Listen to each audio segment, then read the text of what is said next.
Okay, thanks everyone for joining us this afternoon. My name's Brian Hirshberg. I'm a partner here in Mayor Brown's New York office, and I'm pleased to be joined by Larry Cunningham, and we are going to be discussing disclosure issues and developments for foreign private issuers in connection with preparing this year's 20F filing. So before we get started, a few housekeeping items. We're offering CLE credit to those seeking it for today's session, and we'll read the CLE code aloud when it appears throughout the presentation. The CLE forms have been circulated along with the connection details for this session, and they should be completed and returned to the Mayor Brown email address listed on the documents. Should you have any questions throughout the presentation, feel free to enter them into the chat box, and we will do our best to answer them. Finally, please note that we will circulate a copy of the materials and a replay of this session in the coming days. So with that, we'll begin. On slide 2 here sets out our agenda, beginning with a discussion of the considerations and amendments that were made to the MD&A section of Form 20F and financial statement requirements for foreign private issuers. Next, we'll cover key performance indicators and non-GAAP measures. We will then review some of the focus areas of disclosure, including relating to the Russia-Ukraine conflict and new requirements for the upcoming 20F filing season. We'll also discuss areas of focus for the SEC staff as it relates to 20F disclosures and the SEC and PCAOB's implementation of the Holding Foreign Companies Accountability Act. Finally, we'll end today's presentation, to the extent we have time, with a little bit of an overview of likely SEC areas of focus in the coming months and the recently adopted 10b5-1 amendments. So I'll kick off our presentation here on the next slide by going through the MD&A. Slide 4 here provides an overview of the basic MD&A requirement. Annual reports for foreign private issuers must contain or incorporate by reference an operating and financial review and prospects section, which contains essentially the same information as the MD&A for domestic companies. So on the slide here, we provide the MD&A's general purpose, which is to provide investors with management's explanation of factors that may have materially affected the company's historical financial results and financial condition, and an assessment of known trends and uncertainties that management anticipates will have a material effect in the future. So next slide, the MD&A is meant to allow investors to view the company from management's perspective.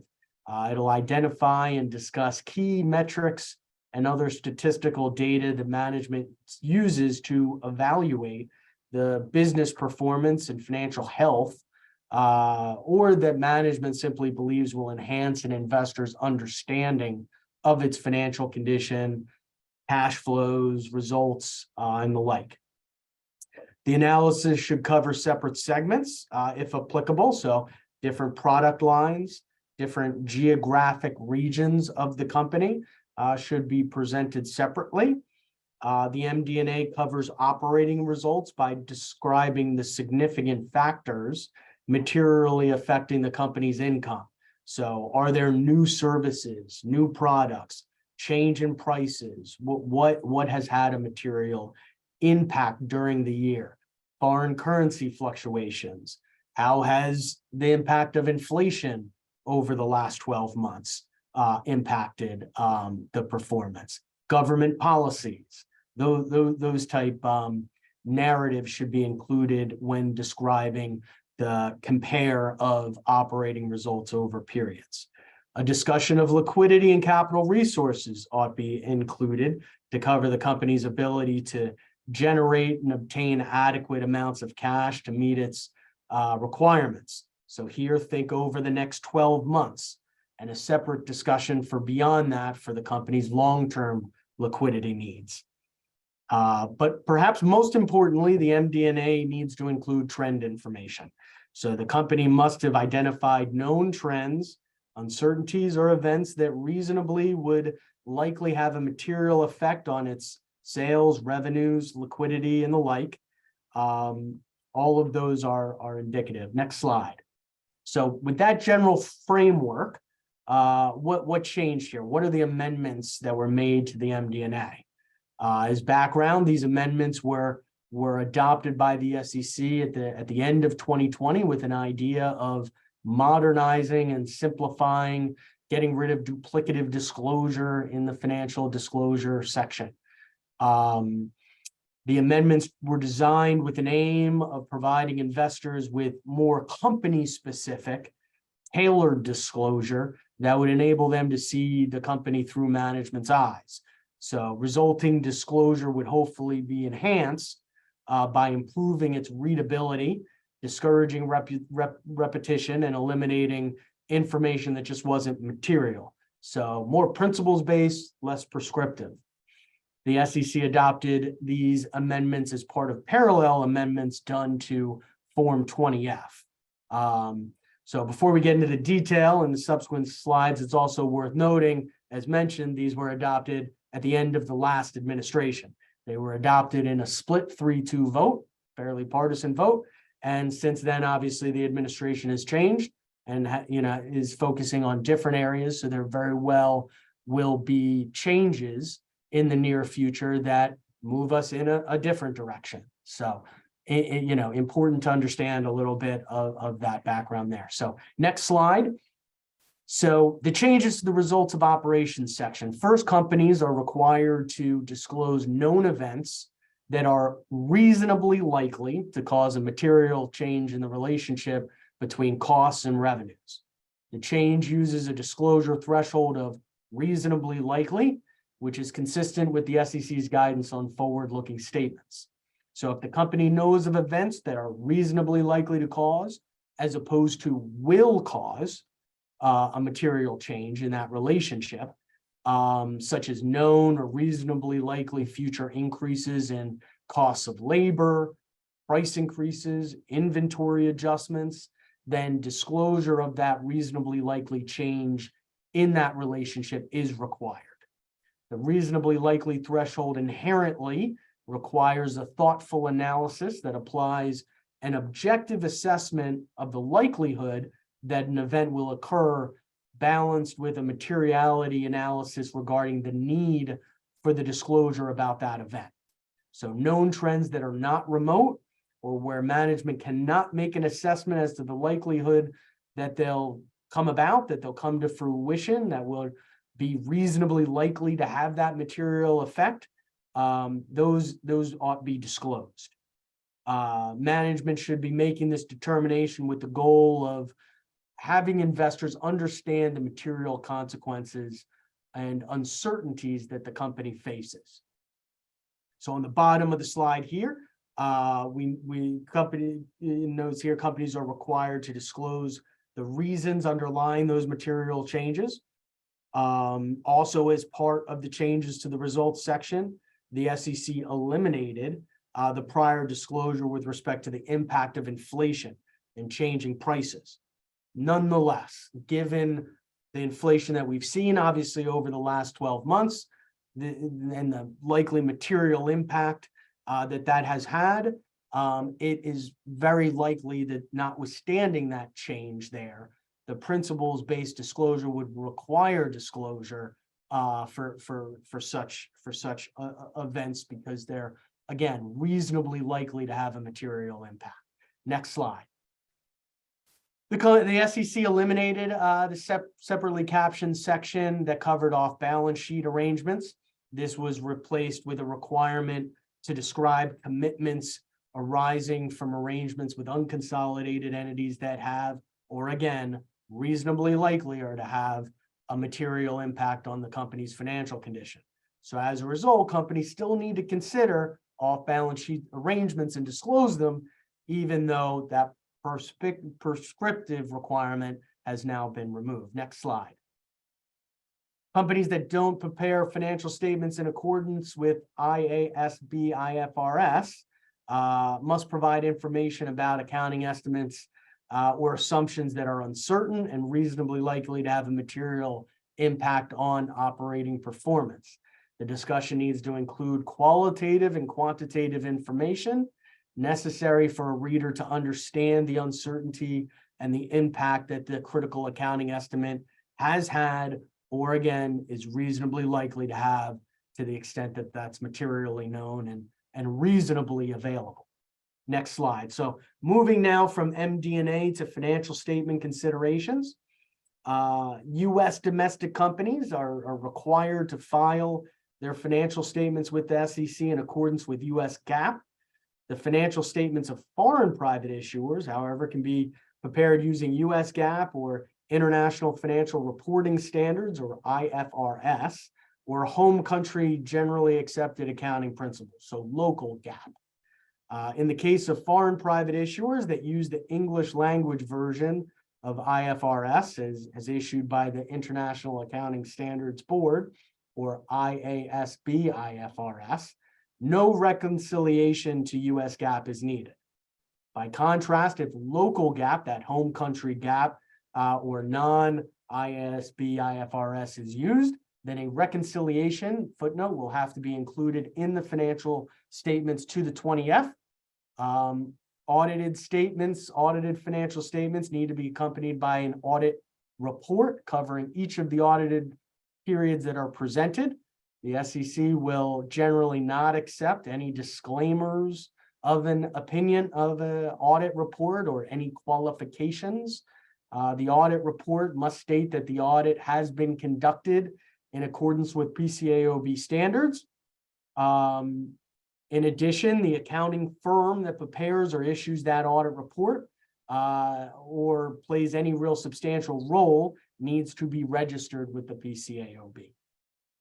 The auditor's report needs to address critical audit matters and information about the auditor's tenure as having served as that independent accounting firm on behalf of the foreign private issuer. Next slide.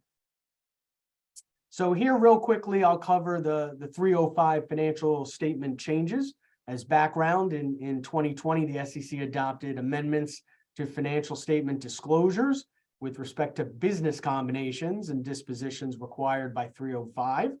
Among the most important amendments here contained in the amended rules are the revisions as reflected here to the investment test and the income test, which are used to determine whether a business acquisition or disposition is considered significant, thereby necessitating the inclusion of financial statements of the target. And the amendments also updated the required contents and period of the acquired company's financials. Next several slides here really just provide some practical considerations relating to those financial statement amendments for reference. I think the important takeaways here are that there's now a limit to the historical financial requirements to cover not more than 2 years of historicals. The SEC dispensed with the requirement of that third year of 305s for an acquisition exceeding 50%. But they do require, the SEC is requiring financials for that most recent interim period rather than just any interim period for acquisitions that exceed 20%, but not 40%. With respect to foreign businesses, 305 financial statements need to be prepared in accordance with IFRS without reconciliation to US GAAP, so long as the acquired business would qualify to use IFRS if it was a standalone registrant. Last point here, before I turn it over to Larry, foreign private issuers that prepare their financial statements using IFRS are permitted to reconcile to IFRS rather than US GAAP. So more flexibility there in terms of how one is reconciling and presenting. So some good flexibility there. So I'll now turn over to Larry to cover KPIs and non-GAAPs. Well, thank you, Brian. Thank you very much. It's a pleasure to join you. Thank you very much for that excellent overview. Key performance indicators, also known as KPIs, have been an increasingly important topic for many. In early 2020, the SEC provided guidance around the disclosure of key performance indicators, KPIs, that are used in the MD&A. The concerns and guidance the SEC offered were very similar to its guidance and concerns expressed when there was a proliferation of non-GAAP measures. The SEC has proceeded against companies disclosing KPIs that it considered to be misleading. So this is an area to focus on.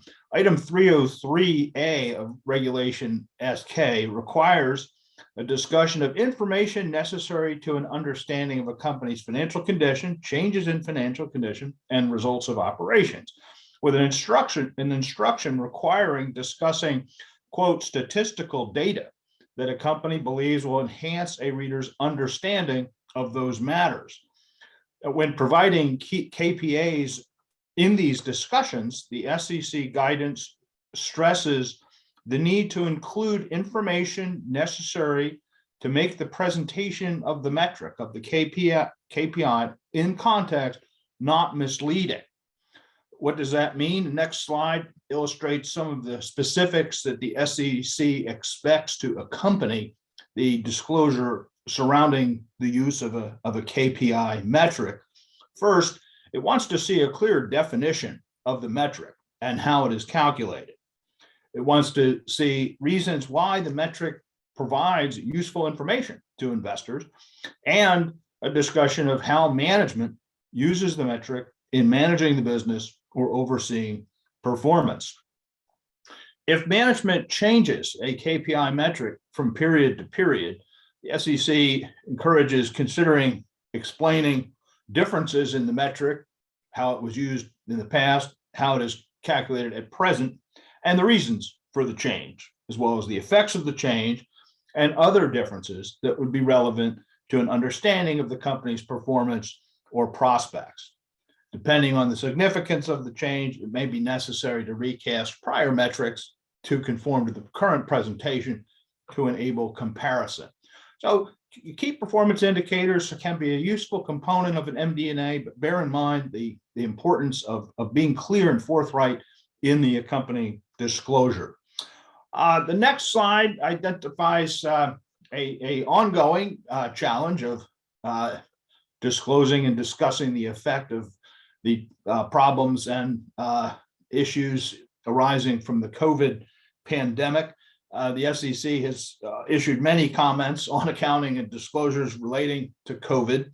And certainly the MD&A should include an update on the impact on your business and operations of COVID.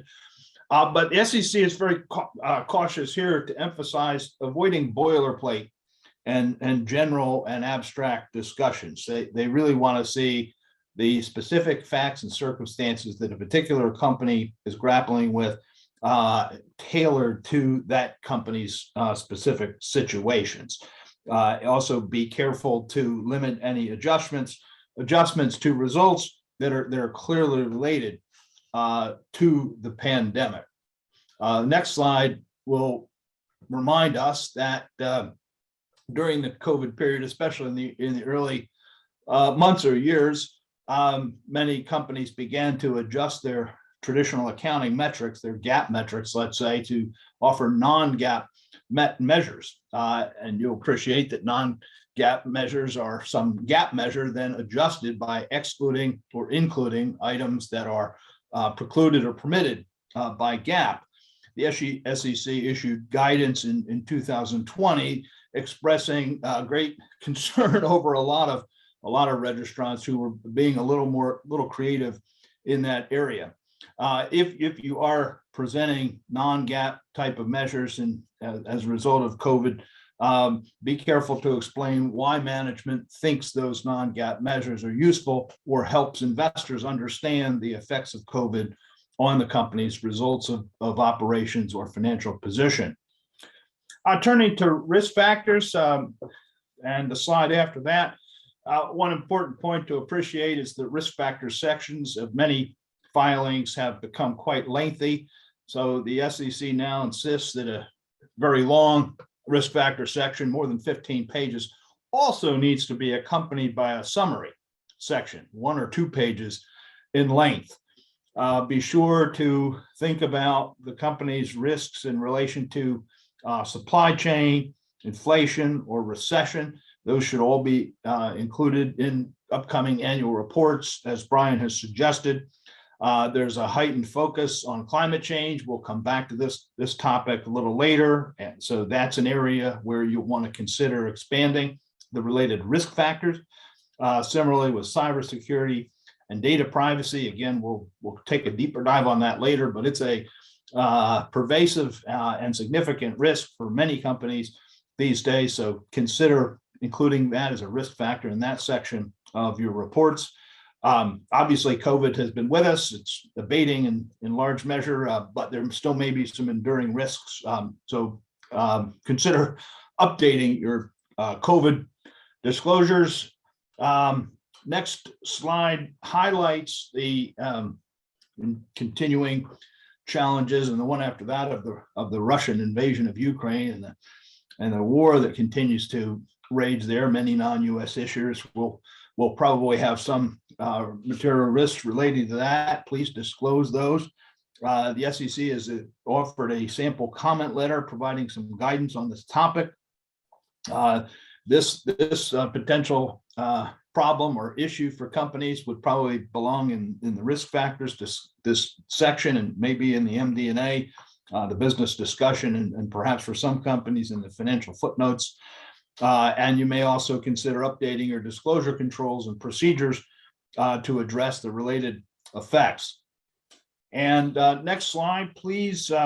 Turning to a couple highlights on the D&O questionnaires, the director and officer questionnaires. Be sure to include the officer or director's consent to permit the company to use their disclosures in the company's filings. Also, updates in light of the SEC's new universal proxy rules, and also consider the attention to diversity-related questions in those D&O reports, and also consider, for those affected, updating disclosures for directors and officers relating to the ITRA, the Iran Threat Reduction and Syria Human Rights Act. And with that, Brian, again, we'll come back to some of these topics, but with that, Brian, I'll turn it back to you. So, okay, so in the fall, in October 26th last year, the SEC adopted new Rule 10D1.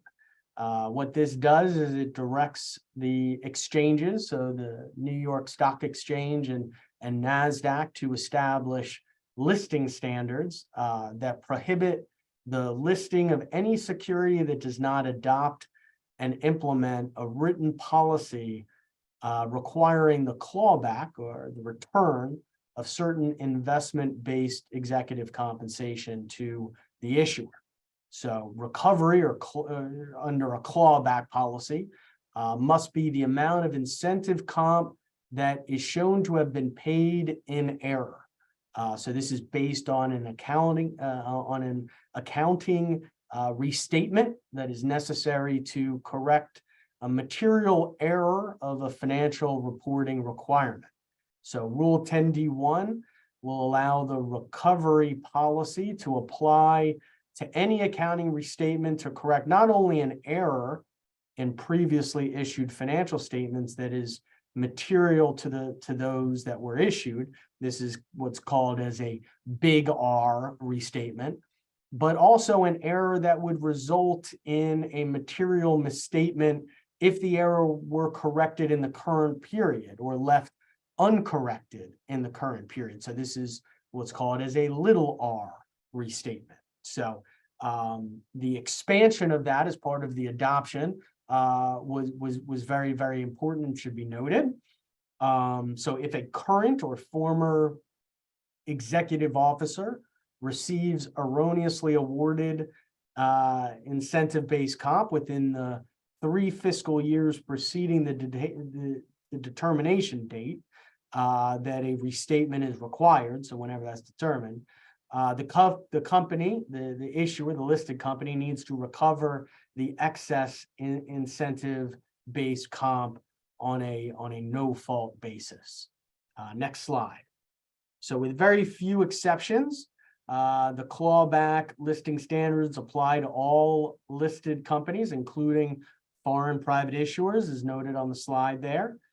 This means that foreign private issuers would be subject to the clawback listing standards to the extent that they have securities listed on the New York Stock Exchange or NASDAQ.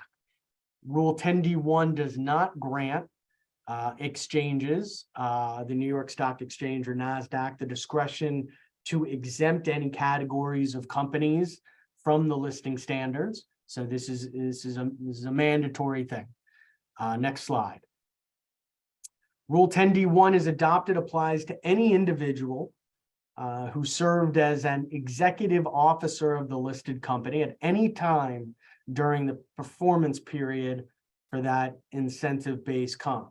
Whether or not such individual is an executive officer at the time the company is seeking the recovery isn't relevant. The clawback is not limited to just executive officers. The clawback is also not limited to executive officers who engaged in misconduct or were directly involved with that accounting error.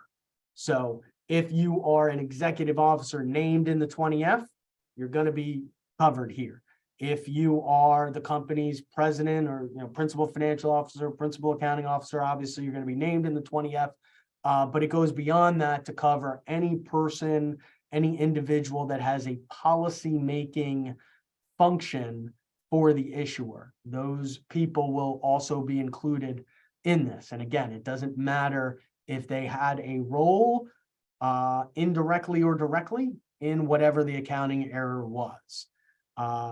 Then beyond that, officers of the issuer's parent or subsidiaries will also be deemed to be executive officers of the company if they perform policy-making functions for the company. So this is particularly important in the context of up-Cs or up-REITs or those with different management functions at their subsidiary level. That is going to be disregarded for purposes of coverage for this new rule. Basically, the FCC modeled the definition of officer very similarly to how they use it for Section 16. Section 16 is obviously not applicable to foreign private companies, and so this may be a new area of focus that a lot of FPIs don't terribly focus upon, but it goes beyond just the executive officers that are listed in the 20F. So the next slide here illustrates the transition period. NASDAQ and the New York Stock Exchange will have, they'll need to file their proposed listing standards by the end of this month, by February 27th, so coming up. The new listing standards must be effective no later than 1 year following the date 10d-1 was published in the Federal Registrar, which was November 28th. So November 28th, 2023 here will be the date that the new listing standards need to be effective for both exchanges.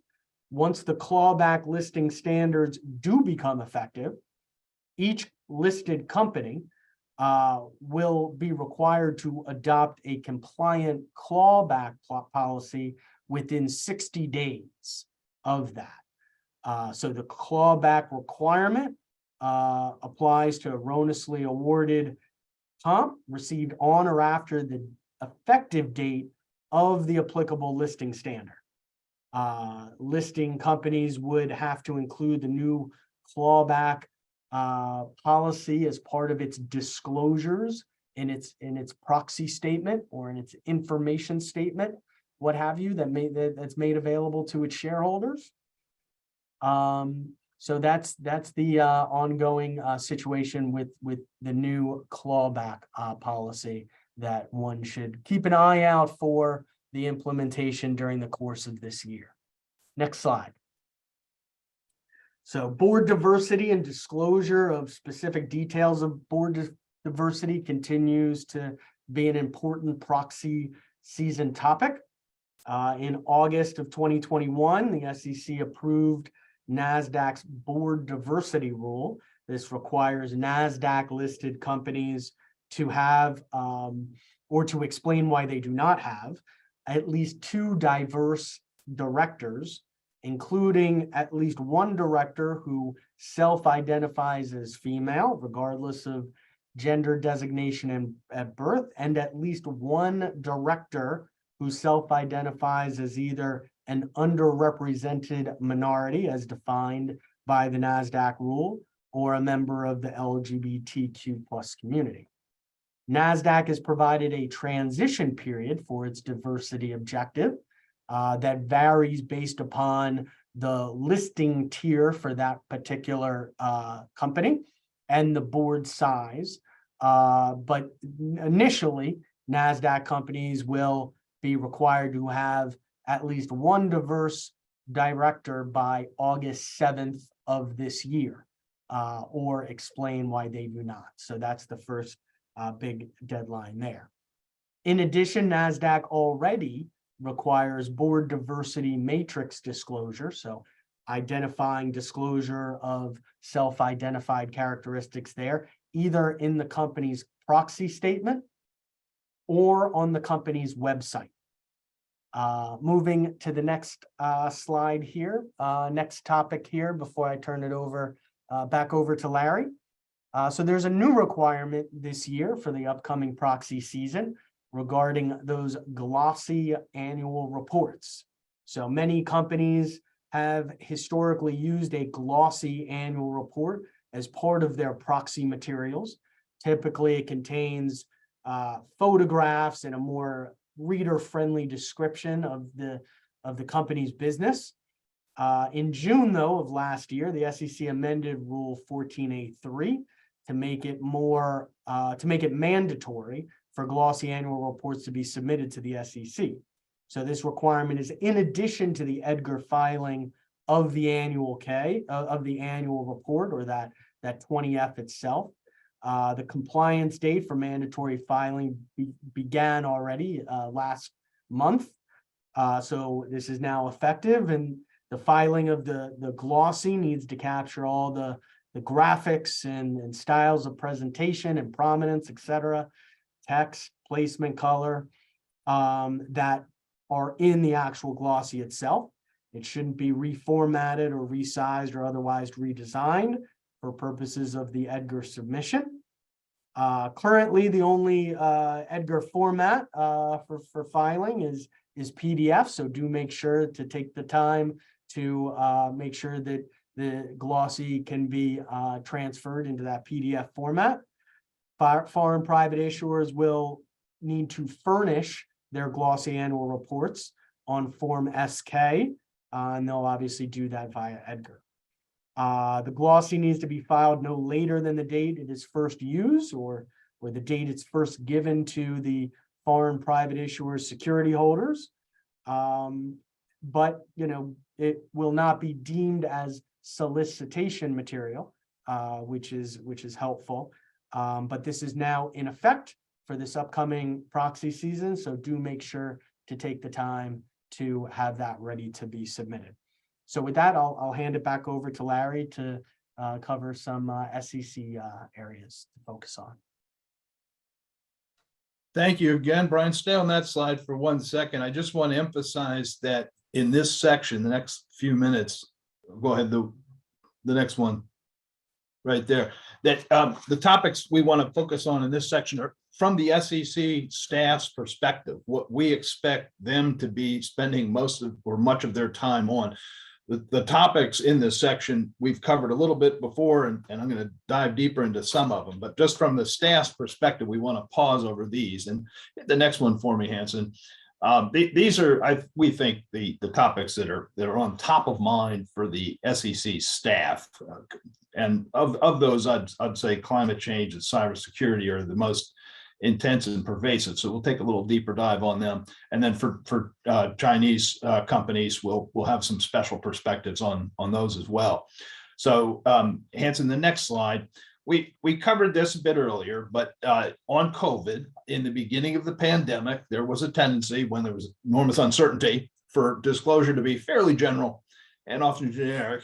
And that may have been okay in the beginning, but the SEC soon appreciated there's a lot of variability and started to insist on very specific facts and circumstances disclosure about how particular pandemic problems in particular areas were affecting particular companies. And they still have that appetite, even as COVID is abating. It's changing, it's evolving differently in different places, and it's affecting businesses. The resolution, work from home, vaccinations, and other things vary company to company. So even as that set of problems is maybe abating, the SEC staff, we think, is still going to be quite focused on that area. So don't give up. Don't get weaken your disclosure in that area.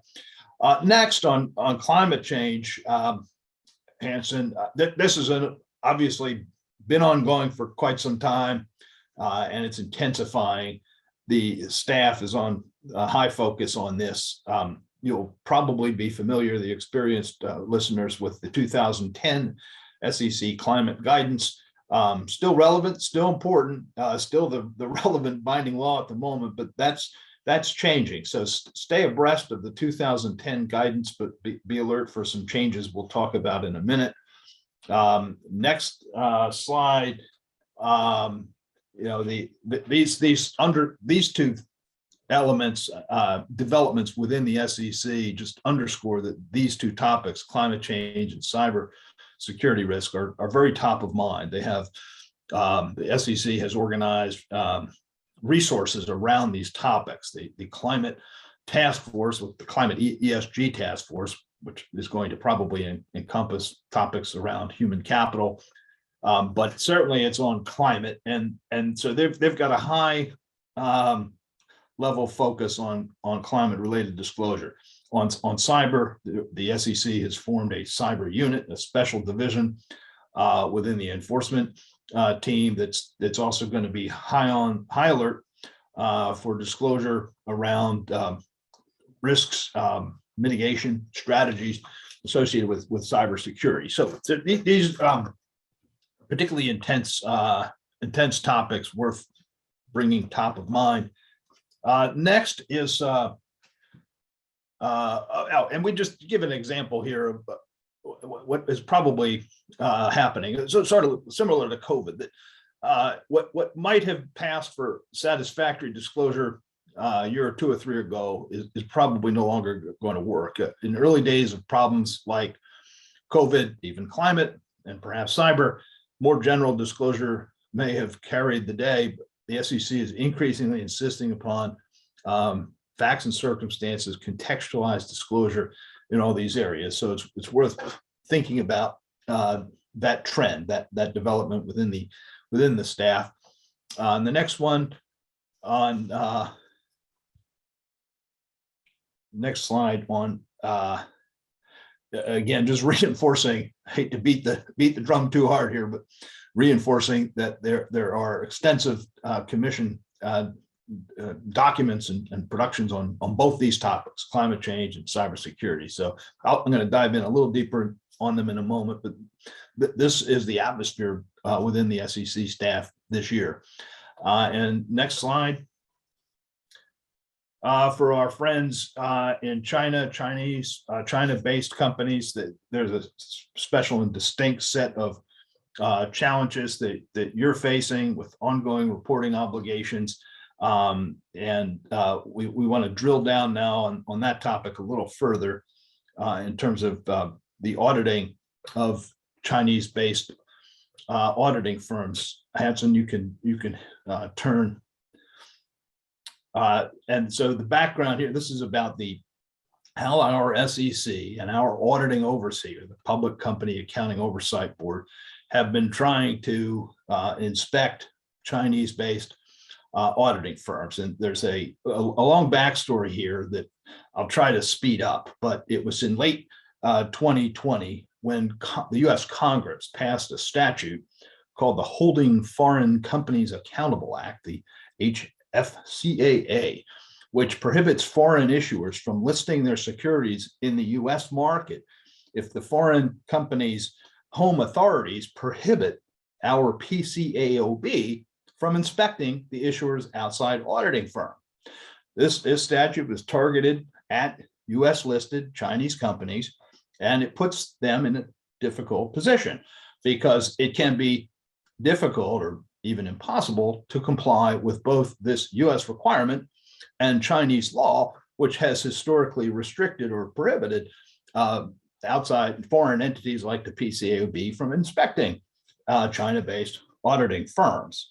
So the next slide indicates what that statute does, and it becomes effective if an outside auditor based outside the US and is a company that company is using an outside auditor based outside the US that the PCAOB is unable to inspect under local law. It requires the issuers to give the SEC documentation showing that the issuer is not owned or controlled by a governmental entity. Issuers must be audited by an auditor that the PCAOB can inspect. And the failure to be inspected for 2 years running triggers the listing ban, the prohibition of that issuer's securities from being listed on its US securities market. The trading ban can be lifted and the securities relisted if the company retains outside auditors who the PCAOB can inspect. But then the failure to comply again triggers a delisting.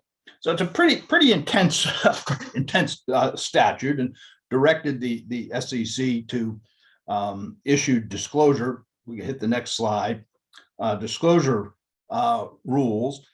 Providing that in any year when an issuer uses a firm that is not inspected by the PCAOB, it has to disclose a variety of things in its annual report, starting with the fact that a non-PCAOB firm had prepared the audit.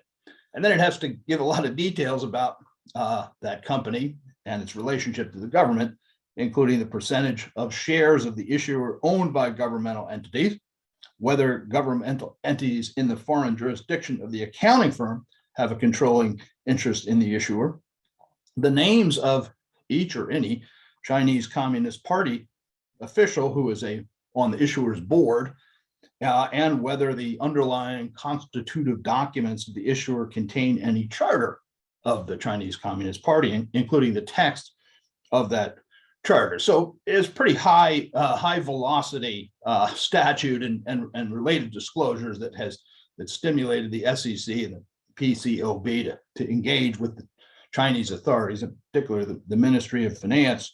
The next slide documents a little more of the history of the effort mostly during 2021.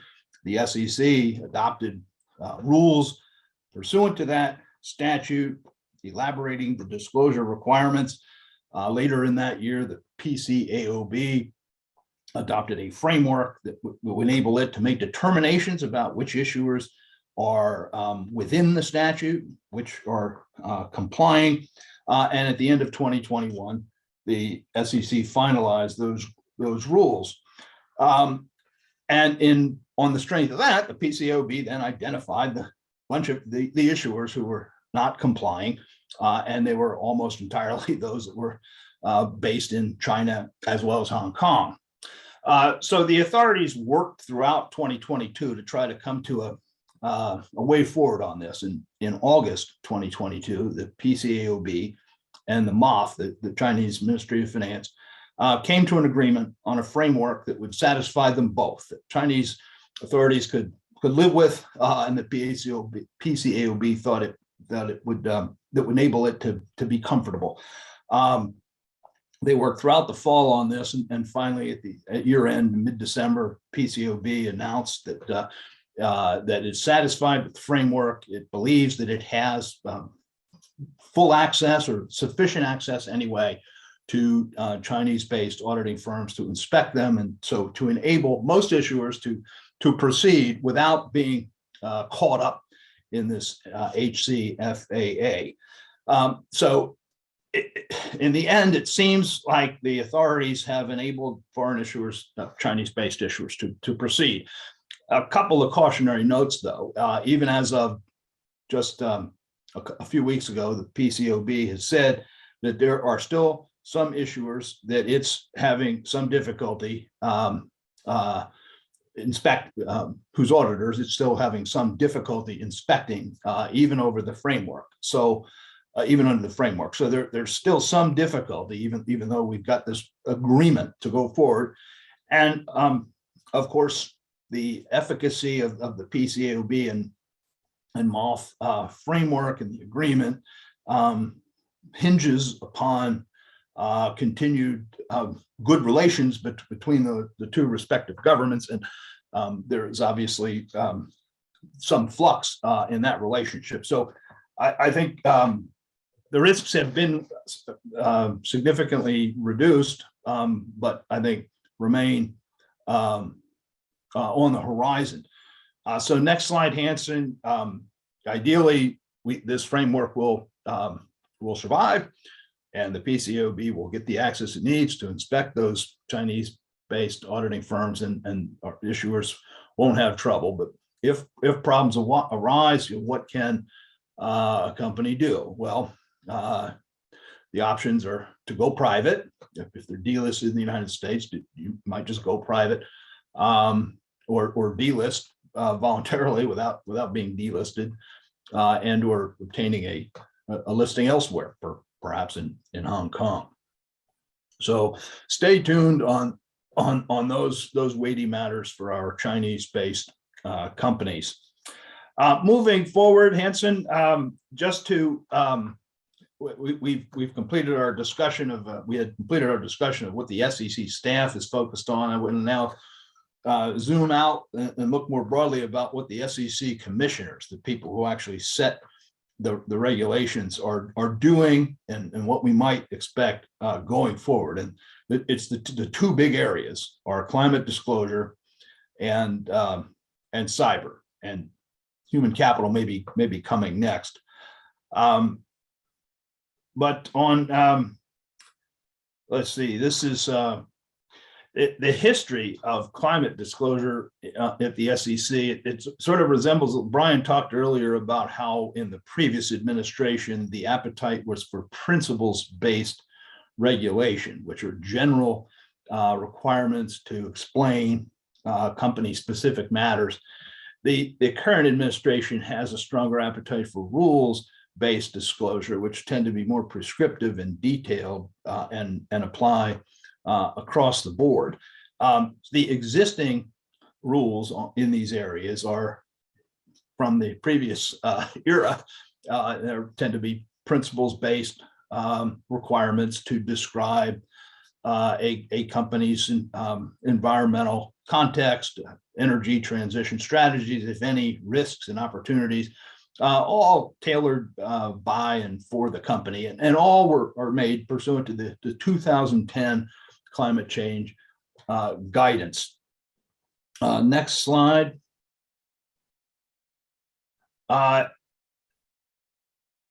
This is probably going to change. In early 2022, the SEC issued a substantial new proposed set of climate disclosure regulations, which are far more rules-based and more ambitious. They're not radical. They're actually in line with a lot of international standards that people on this webinar may be familiar with, but they're quite different from the principles-based framework of the 2010 guidance, much more prescriptive. The proposal attracted more than 10,000 comment letters, many supportive, many uncertain, some critical, the weight of which has led the SEC to really study them very carefully, and they've really spent the winter digesting the range of commentary. And while the SEC has signaled an intention to release a final climate disclosure regulation within a month or two, it's difficult to predict exactly what it will contain, because it will undoubtedly address some of the comments that were made And so at a minimum, sticking with the 2010 guidance for this season, or sticking with any sustainability reporting that you've conducted voluntarily under recognized international standards is probably prudent. And in any event, coordinate your annual report disclosure with that sustainability reporting, as well as with the proxy statement. Next one. On human capital disclosure, this is a little behind the SEC's agenda on climate disclosure. That is, the SEC further ahead has a full rule proposal out with comments on climate, which can be expected to be finalized soon. On human capital management, this is referring to topics like diversity, equity, inclusion, attracting employees, training them, recruiting, retention, and so on.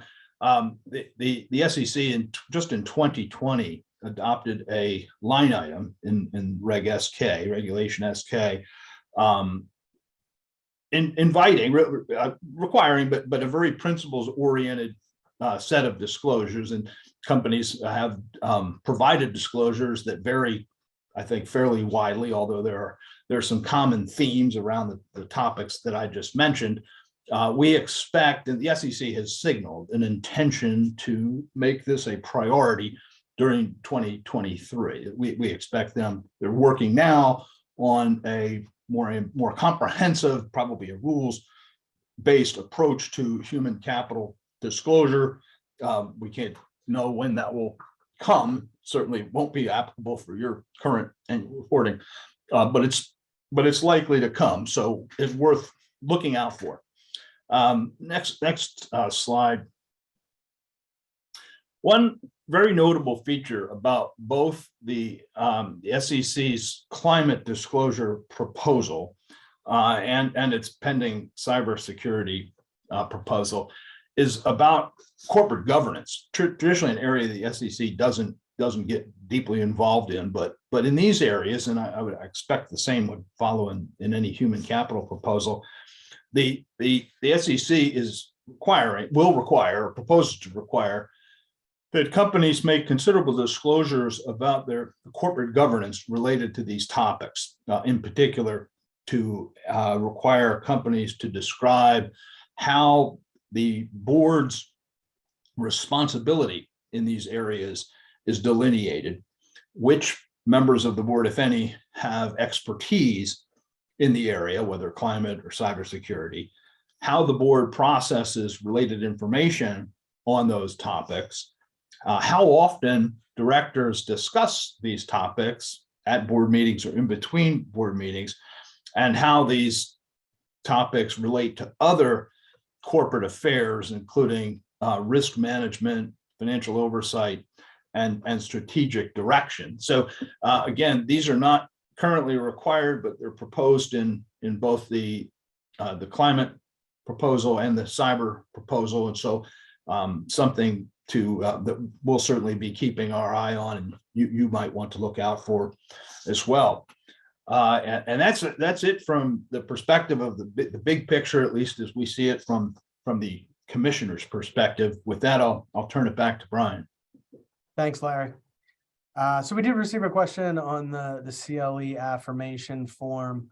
You can feel free to just email either myself or that email that will again show at the end of the session to get that form.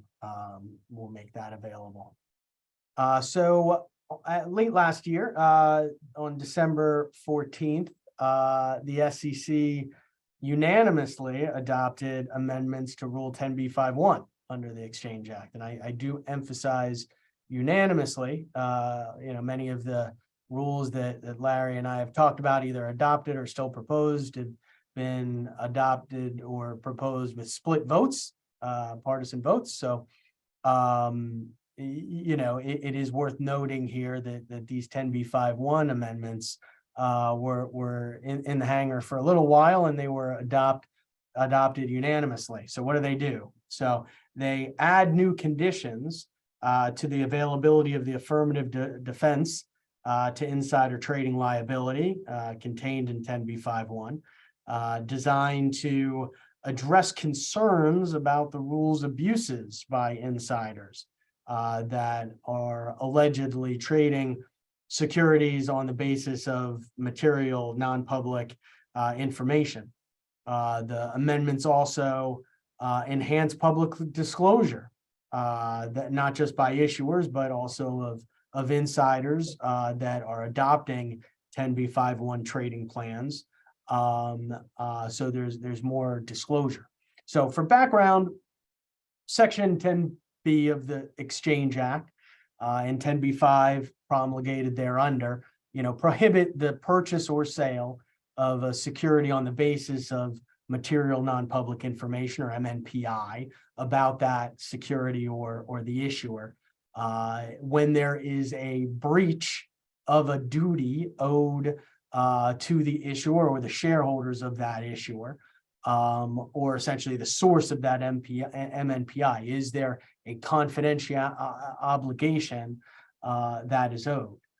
Rule 10b5-1 provides an affirmative defense to the allegation of insider trading for trades undertaken pursuant to a binding contract or an instruction to a broker to execute a trade at a time when the trader was not in possession or aware of MNPI. So 10b5-1 plans have to be entered into in good faith, not as part of a scheme to manipulate or evade any securities law liabilities. But since the adoption of 10b5-1, which was adopted at the beginning of the century in 2000, the SEC, courts, and academics and a whole bunch of commentators have thought that perhaps these plans have allowed traders, insiders to escape liability by trading on the basis of MNPI while technically satisfying the rules requirements. So these amendments in part were to address some of those concerns. So next slide. So prior to the effective date of the amendments, Rule 10b5-1 did not require any waiting or cooling off period between the date on which the plan was adopted and the date on which the first transaction was made. However, under the amendments, in order to qualify for the updated affirmative defense, trading plans by a director and officer must not begin until the later of 90 days following the plan's adoption, so 3 months after the plan's adoption or modification, and 2 business days following the company's issuance of its quarterly financial results, so whichever is later. For persons other than the issuer and other than directors and officers, the trading cannot begin until 30 days following the plan's adoption or modification. So the amendments provide that an issuer will be considered to have disclosed its financial results at the time it files its 20F or it furnishes its 6K with quarterly financial results. A modification of an existing plan would be deemed a termination of the 10b5-1 plan and would essentially restart that clock and restart that applicable cooling off period. The modification doesn't need to be material in order to trigger that cooling off period. So any sort of modification would restart that potential 3-month period for DNOs. Next slide. So at the time 10b5-1 plan is adopted or modified, directors and officers are required to include a representation in the plan itself certifying that they are not aware of any MNPI and that they are adopting or modifying the plan in good faith. Directors and officers are required to include that certification in the plan documents themselves as representations rather than a separate certification to the issuer. Next slide. The amendments eliminate 10b5-1's affirmative defense for trades by any trader other than the issuer, beyond directors and officers who establish multiple overlapping 10b5-1 plans.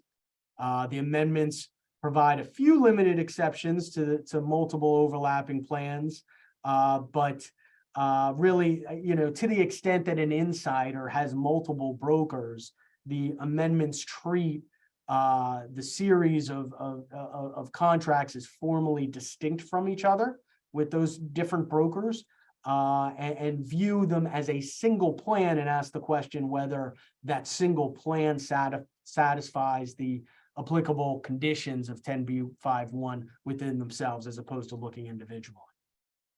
Next slide. Last slide here for the day. The previously required entering into good faith, a 10b5-1 plan, has now been broadened to extend out to the full duration of the plan, the implementation, the administration, the plan must be exercised in good faith, and an insider would not be operating a 10b5-1 plan in good faith if the issuer was aware of MNPI either directly or indirectly, and was inducing the issuer to publicly disclose information in a manner that would inherently make their trades either more or less valuable, or whatever the case may be. But the insider cannot be essentially using his/her position to publicly disclose information in a way that obviously would no longer constitute MNPI, but would benefit them as part of their 10b5-1 trading plan. On behalf of Larry, really thank everyone for joining us this afternoon. We have our supplemental materials here on the last slide. If you want to dive deeper into any of the topics we've talked about, and feel free to reach out to either of us with any questions. Thanks again, and have a good rest of your day.